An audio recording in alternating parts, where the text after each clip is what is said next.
Time for an AK review. Let me safety check this beast. A cast member in the project. Look at this AK art. A piece of AK art by Palmetto State Armory. This one. It is a PSAC 47 GF3, 3rd gen. A quality AK product, says me. Yeah, I bought this one. It's so excellent. Just came out of the safe. That's why this vinyl nub is on the charging handle. I'll shoot it with that on there. I don't freaking care. It stays on there. Look at that beautiful nutmeg furniture. Albeit it is in the Warsaw Pact length ergonomics, which I don't like. But I can't bring myself to take it off. It's just too beautiful. Triangle stock on it folder. It's just awesome. Good luck trying to find this variant anymore. I mean, on their website, it's always gone. GF3, PSAC 47. That's a Bulgarian Circle 10 in there. Still my favorite magazine for AKs to this day. Anyways, though, we'll start off with a competitive option. There's one right there, boys. 7.6239, PSAC 47. By our friends at PSA. And no, they did not give me that rifle, nor did they pay me to say that.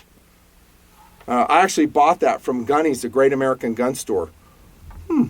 Yeah, Gunny's, the Great American Gun Store. Same place I got this one from. So thank you to Gunny's for loaning me this one. Here comes my bunker review on the Century Arms VSKA VSKA AK variant rifle with a very interesting set of features, unlike ones that I see currently on the Century Arms website. I went there tonight.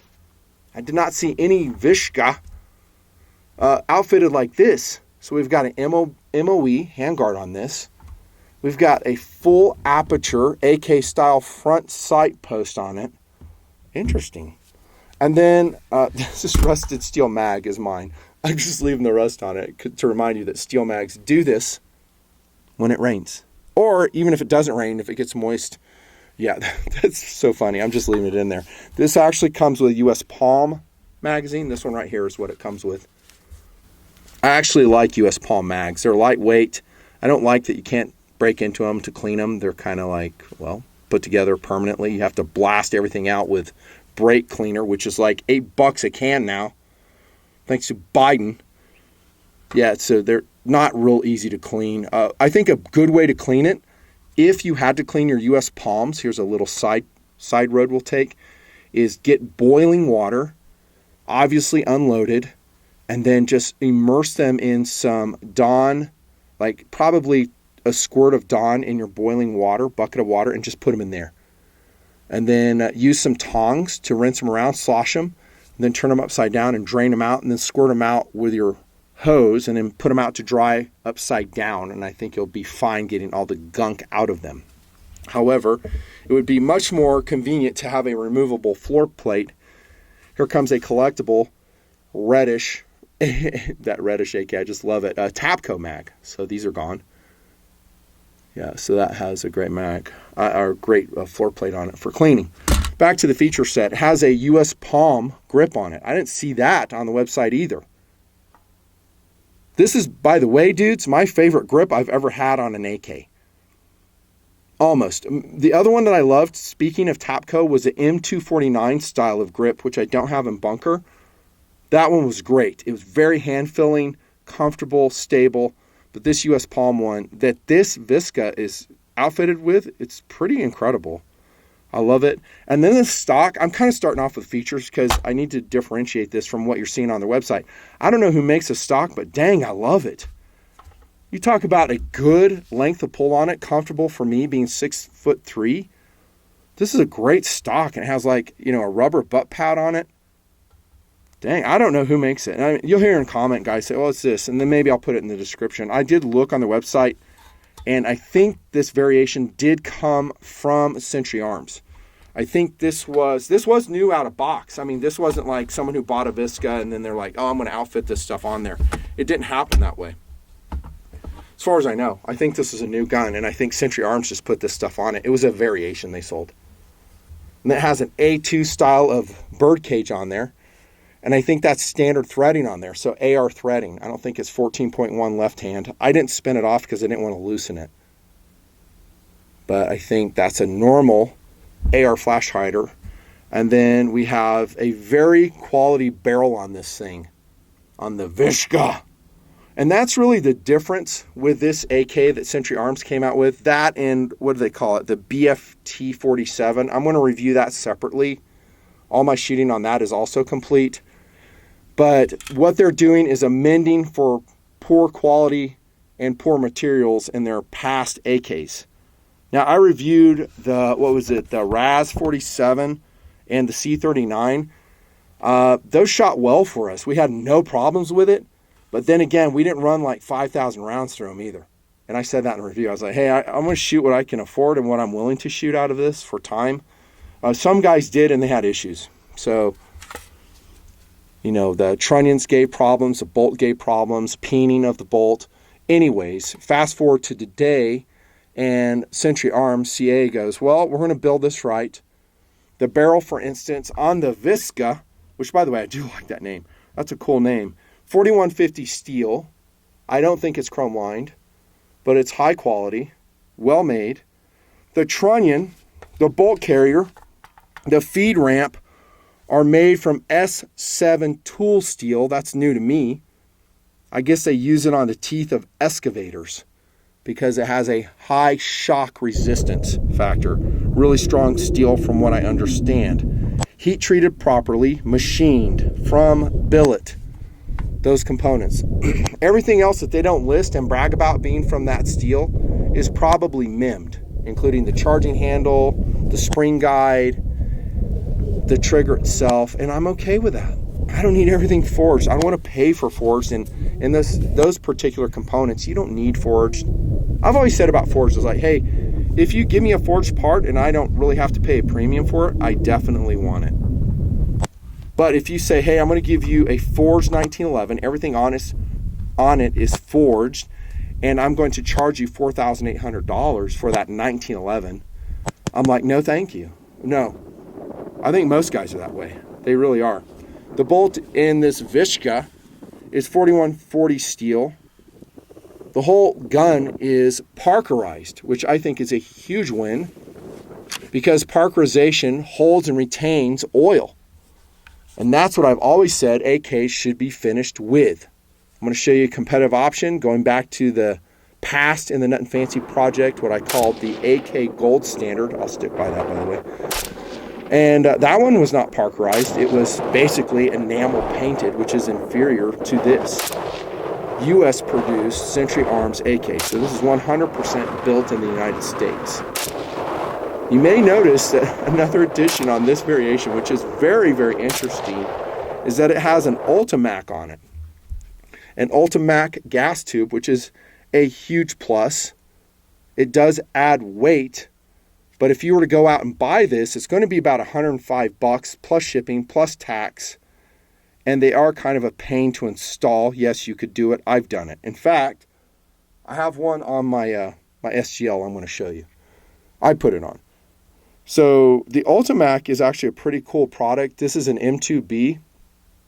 It allows you to, well, get rid of a couple of components. So the upper handguard is gone. It replaces that. And then you can put a forward-mounted optic. Usually guys will put a red dot on it. I didn't do anything like that because I wanted to accuracy test this. So in my inset video, you're going to see me shooting this with a scope, which was goofy because it was a big tester scope off a long-range rifle, but I wanted to give this gun every opportunity to excel, and I did. A downside of the Ultimac is I find anytime I put an Ultimac on, it will add weight no matter what Ultimac says. They say it will only add like 1 ounce. I find it to be much more. This gun, actually this gun is not that heavy, especially with this interesting folding stock on it once again. 7 pounds, 12 ounces without the magazine in it. With the magazine, we'll call it, I don't know, 8-2, something like that, depending on which magazine you have. So it's in the ballpark of AKs. It's really no different than most AKs that I bring to bunker. I've always said in my AK versus AR-15 series of philosophy videos, tactical philosophy videos, that the AK will always lose out in terms of SAWC. because it really wasn't meant for all this stuff. It was not designed from the ground up, at least this AKM variant rifle, for this stuff. And so when you add it, like this super cool MOE handguard, which I love, it adds weight. This is my favorite handguard, by the way, of an AK pattern rifle right here. You'll see it on mine. I just love it. I know I was raving about that nutmeg furniture on that PSAC 47, but that's the second cool thing. I mean, this has a lot more real estate. It has some traction on it. I've added skateboard tape in between these ribs here, and it's even better. You got some M-lock slots here for addition of things. Getting back to the Ultimac, before I leave this, I want to remind you of this. I have done some testing with Ultimac rails on there. They're pretty good for accuracy, but they will wander a little bit. It's not like a Picatinny rail on an AR-15. They mount pretty good. There's 2 steel hooks that go underneath the barrel and will tighten it up, and it does pretty good. It's pretty good for, I would say, for CQB and out to 100 yards, you're good to go. But as far as, match accuracy, forget about it. Yeah, I had one on my SGL 21, and I ended up pitching it and sold it. I kind of wish I hadn't because I needed it for this gun. I had to go out and rebuy it. The A2 is an interesting choice. I kind of wish they would have put on something different, something more AK-ish. AK-74 break. No, it wouldn't look good on this rifle, and it would add too much weight. The full aperture front sight is very interesting. I quite like that. I think it's excellent. We still have that short sight radius, doggone it, of an AK. But really hard to get around since you have the AK dust cover. Tech Sights has a sight that you can put here, and it does change your takedown. It is kind of a pain to install, but I'll tell you what, with a Tech Sight equipped AK, I've shot with an SGL 1-inch groups at 100 yards. But your rear sight comes all the way back here, which is amazing. This one's going to have your standard AK 800 meter as if rear sight. I actually think the sights as they come on the VSKA are good. I won't say excellent. They're good. And I did shoot it a little bit, not a ton, with open sights. And I liked them. I like the aperture. I like the sight picture of it. And there's no canting that I can detect. Really nice. The receiver is, again, parkerized 1.6 millimeter, so that's slightly thicker than others. A lot of the other ones are 1.5. Does it really matter? I don't know. The BFT 47 has a 1.5 stamped millimeter receiver. Can you guys detect anything interesting? Let me show you this side right here. Other than that scope rail, the scope rail is fantastic. I love that the VSKA comes equipped with a scope rail, and I didn't have any problem zeroing the scope, which means the alignment is spot on. I can't always say that. Now, the mount I used is somewhat affordable and somewhat cheap, and it did loosen on me during shooting. Imagine that. I fixed it in field. I was like, man, this is kind of shitty, this rail. But I have my other ones on other guns, and I don't want to peel them off and lose that zero, and then I have to spend time and money re-zeroing those application rifles now. What else do you notice? Anything on this side? Yes, we do have magazine dimples here. That's good. There's no X and Y stampings on the stamped receiver. I thought that was interesting. And it's also that way on the BFT 47. That's interesting. I mean, does that matter? Well, what am I talking about? Well, right here, they'll do an X indentation and a Y indentation, and it's designed to stabilize and strengthen the stamped receiver for the fire control group. That's what it's for. And, I'm not like the end-all AK expert. I'm not. I've always said that. But I've always understood that's a great way to strengthen it. And it's a Russian thing. The Russian guns do that. You'll see this Ishvesk-produced SGL does it. Anyways, it's just something. Let's see the magazine stability with a steel mag. There's some wobble there. Okay, I love that mag paddle, though. Look at the T mag paddle on there. Fantastic. Let's put in that US Palm. See how that does. See what kind of wiggle we have in the VSKA. Tighter, better. Tapco. And by the way, I shot all of these out of this gun as I remember, at least. I really don't, sorry guys, I don't make a concerted effort to try different magazines and AKs. I'm just going to assume that the AK is going to be reliable with pretty much everything I throw in it. If it isn't, then I start digging deeper. I start running different magazines and materials in it Tabco has a really good fit in there. In fact, we're going to leave that in since it looks so badass. The trigger in this is called a Rack 1 trigger. I will classify it as excellent.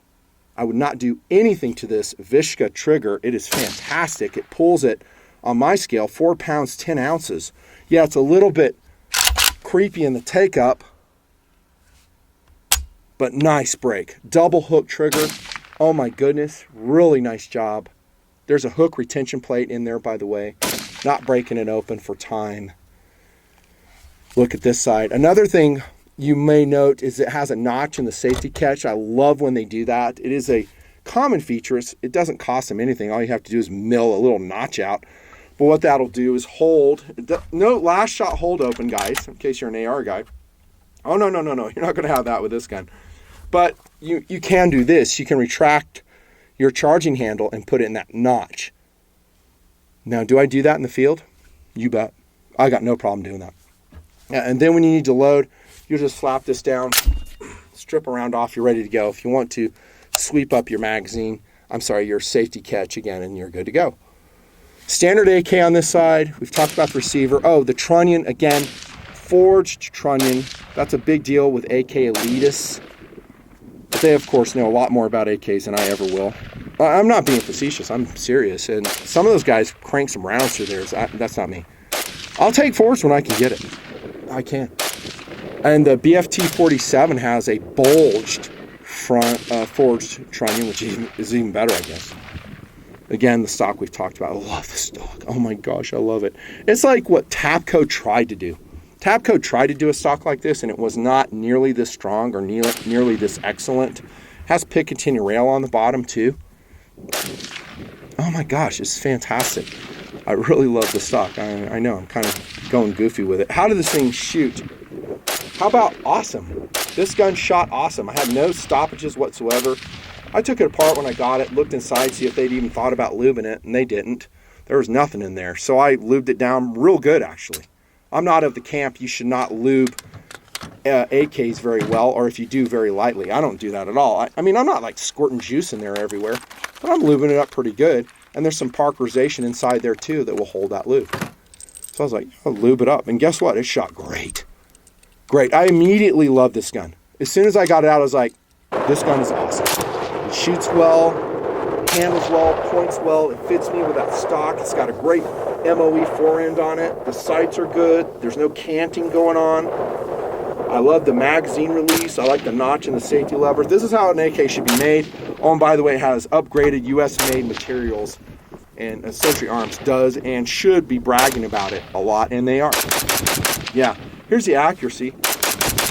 I would classify it as good, maybe excellent. And by that I mean, again, my scope mount, because I'm a dum-dum, came loose. And no, I don't blue Loctite it because it's going from gun to gun. So I can't do that. I did crank it down. It just came loose.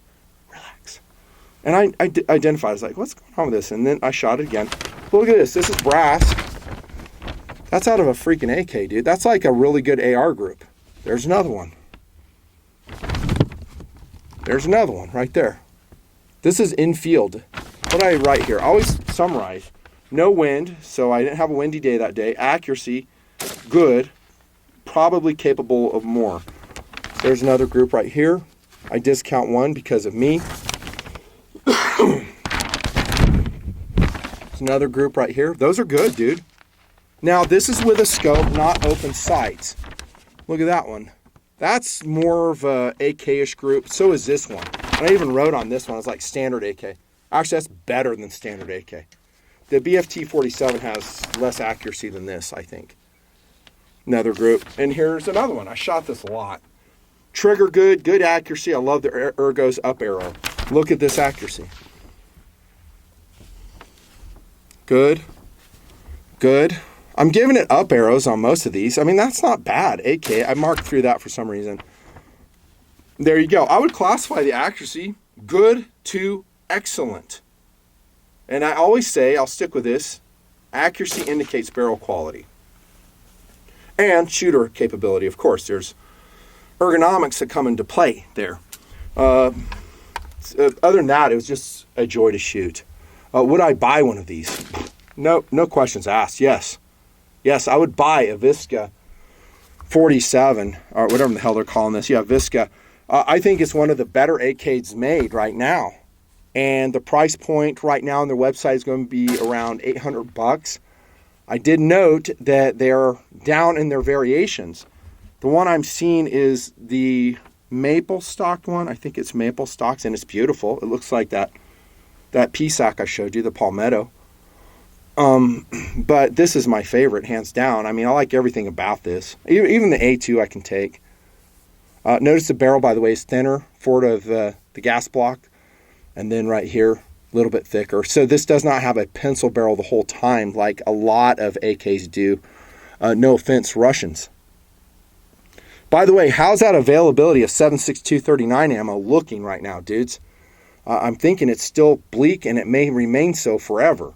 I really don't know. I hope not. And I think it's going to drive to the sales of these guns. If guys cannot find and source 7.62 39 ammo, I think these sales will just kind of wah, wah.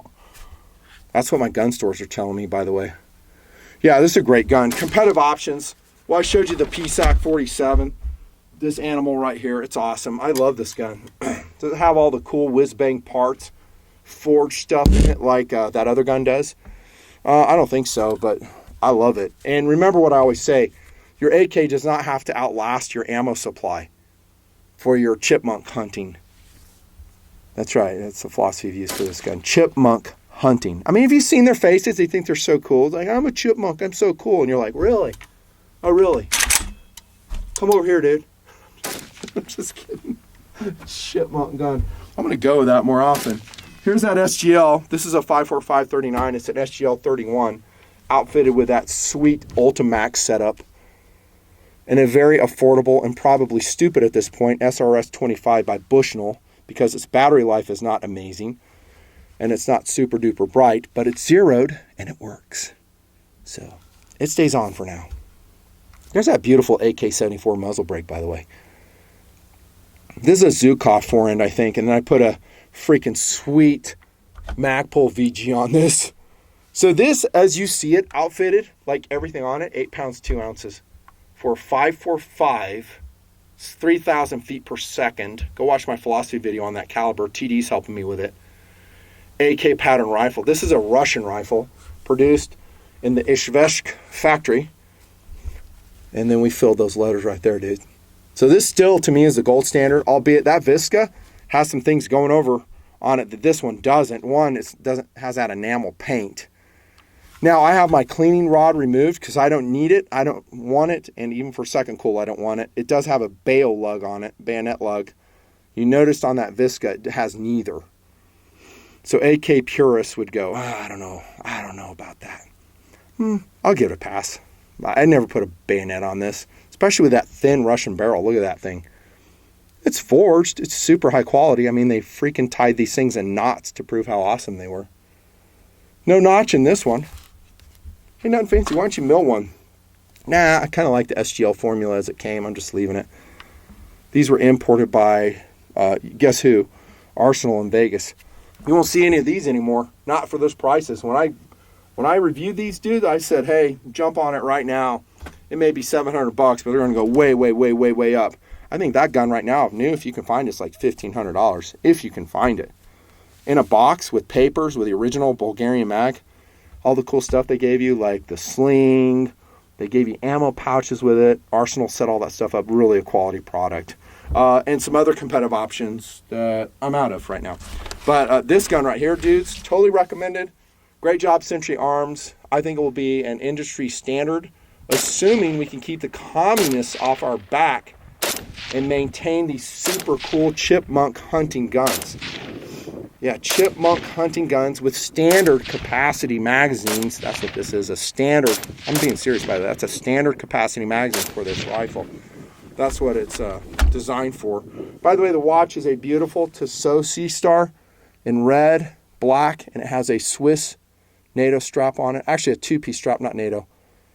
Link below. The Sea Star is fantastic. If you guys like Swiss, this is a value Swiss watch. I've dove it. It's fantastic. And we're done here. Before I leave, I want to say thank you to these dudes right here. We had a get together at Handgun Haven, and they bought stuff from Handgun Haven, and look, they gave me additional donations. These super studs did. Thank you so much. And I used those funds to go purchase, guess what? That's right, a penis enlargement. I totally got you. Yeah, you thought penis enlargement. Oh, that's so damn funny. No, ammunition, dude. Ammunition. Look at this dude. $89 he gave me? What a stud. This guy, hey, every little bit counts. Thank you so much. $42.90. Dude, and I'll show some more in the next AK review. So thank you to all those guys. Thank you to my long-term Patreon donors that month after month, they're there for me. They're giving me funds for me to be free. Those funds give me freedom. Freedom to say whatever I want to say. Freedom to get whatever I want to get. I can get the knives, the guns, the watches, the magazines I need, the optics I need. By the way, this is a great scope. Arrowhead. I'm promoting this scope. Go watch my best AR scopes. This is a 1-10 power Swamp Fox. Fantastic. Link below. Oh, by the way, I bought one of these with donation funds. So thanks to the donors. I didn't go to Arrowhead and say, hey, if you give me a scope, I'll give you a review. I don't do that. Thanks to the donors. Consider being one. No tier levels. I only charge 6 creations per month. Totally worth it. We're out of here. Thanks so much. I'll see you next video. I might have to heal up from this COVID. I have COVID. Lieutenant Colonel Nutnfancy. Over and out.